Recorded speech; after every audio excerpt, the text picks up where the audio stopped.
যে পৃথিবীতে দৈনিক 1,54,000 মানুষ মারা যায়। 1,54,000 মানুষ, এর মধ্যে 1,24,000 মানুষ মারা যায় বেঈমান অবস্থা। প্রতি সেকেন্ডে 2 জন মানুষ বেঈমান অবস্থায় মারা যায়। সারা পৃথিবীতে প্রতি সেকেন্ডে 2 জন মানুষ বেঈমান অবস্থায় মারা যায়।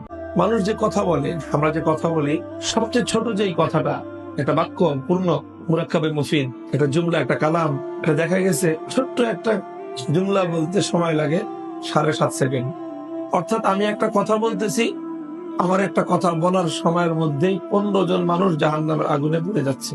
কারণ প্রতি সেকেন্ডে 2 জন, 7 সেকেন্ডে 14 জন, 7.5 সেকেন্ডে একটা কথা বলতে বলতে 15টা মানুষ জাহান্নামের আগুনে পুড়ে যাচ্ছে।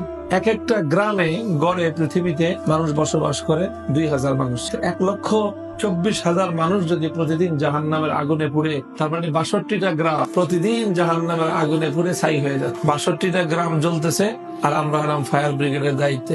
এখন আমাদের আসলে কি করণীয়? আমাদের উচিত হলো, যেটা আমাদের হৃদয়ের দাউ দাউ করে একটা আগুন ধরা দরকার, সে আগুন হলো দরদের আগুন। আমাদের বাংলাদেশে 16 কোটি মানুষ, এর মধ্যে 14 কোটি হলো মুসলমান, আর বাকি 2 কোটি নাহাদুল্লাহ মুসলিম।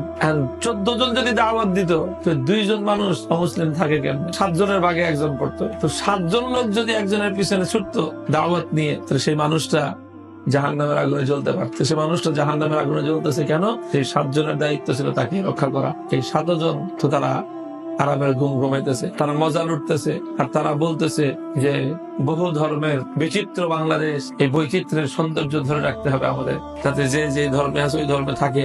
ধর্মান্তরিত হয়ে গেলে তো আস্তে আস্তে কুফর বিলুপ্ত হয়ে যাবে, তখন আর এই সৌন্দর্য থাকবে না। সমাজের প্রত্যেকটা মুমিন যদি দায়ী হইতো, প্রত্যেকজন মুমিন যদি দায়ী হইতো, তাহলে কোন মানুষ অমুসলিম থাকতে পারতো। এই যে ইফতার পড়ার যে এক ফিতনা শুরু হয়েছে, এটা বড় এক ফিতনা শুরু হয়েছে। কি পড়া? ইফতার পড়া বড় ফিতনা। প্রত্যেকে বুঝতেছে যে আমার নামের শেষে মুফতি লাগাইতেই হবে।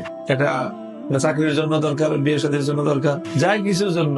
কারণ পরিবার কোথাও বায়োডাটা দিলে জিজ্ঞেস করে খালি আলেম না মুফতি আলেম। এই জন্য পড়াশোনা যাই হোক, নামের শেষে একটা মুফতি ডিগ্রি লাগায়।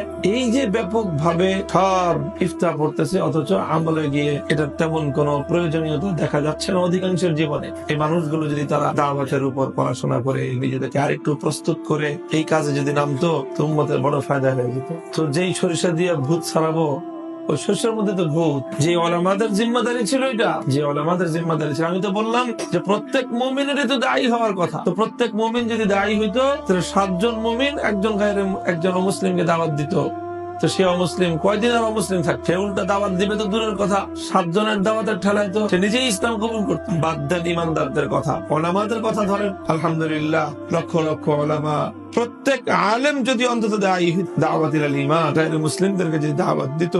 আমাদের তো অধিকাংশ ওলামায়ে কেরামের এই অবস্থা যে গায়রে মুসলিমের কাছে যে দাওয়াত দেওয়া যায়, এই কল্পনাই নেই। অমুসলিমের কাছে আবার কেমনে দাওয়াত? অর্থাৎ আমরা আমাদের মূল শেকড় থেকে কত দূরে চলে গেছি, অথচ আমাদেরকে পাঠানোই হয়েছে সমস্ত অমুসলিমের কাছে দাওয়াত, দিন ইমানের দাওয়াত পৌঁছানোর জন্য আল্লাহ আমাদেরকে সৃষ্টি করেছে। তো আপনাদের কাজ হবে, এটা বড় একটা কাজ হবে, যে আপনারা এই নতুন ফারিগিনদেরকে তশকিল করবেন দাওয়াতের মেহনত পড়াশোনার জন্য, এবং দাওয়াতের পড়াশোনার পর দাওয়াতের মেহনতের জন্য।